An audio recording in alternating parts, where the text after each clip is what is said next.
So this is one of the formula from which we can find the value of orbital velocity. And now I'm considering that this satellite is revolving around this planet at a minimum height possible, whatever height at which the minimum height which is required by a satellite to revolve around a planet, so that it can come the gravitational pull of the planet.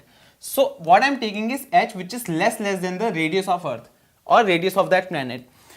Now consider this thing, h is in few hundred meters whereas r is 6400 kilometer. So there is no size comparison.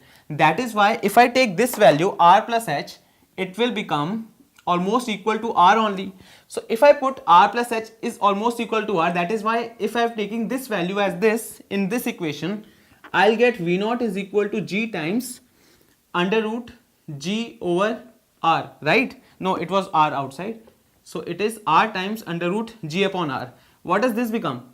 This becomes r is what? Root r into root r. So one r gets cancelled out and left with under root r multiplied by under root g, or I can rewrite this equation as under root r into g, right? So this becomes under root r into g or g into r. Put the values. What are the values?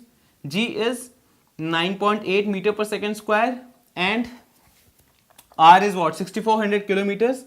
6400 kilometers. This is 9.8 meter per second square and this is 6400 kilometers. Let's convert one thing into another. I am converting this into meters.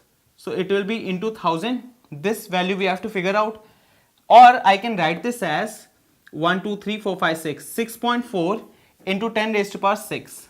Right? To 10 raised to power 6.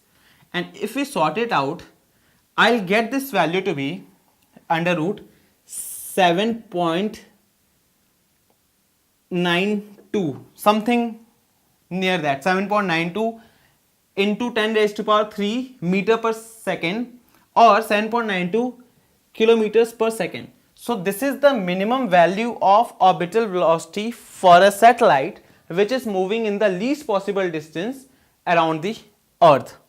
Because why Earth? I'm not saying planet this time, because these values have been taken for the Earth. Alright.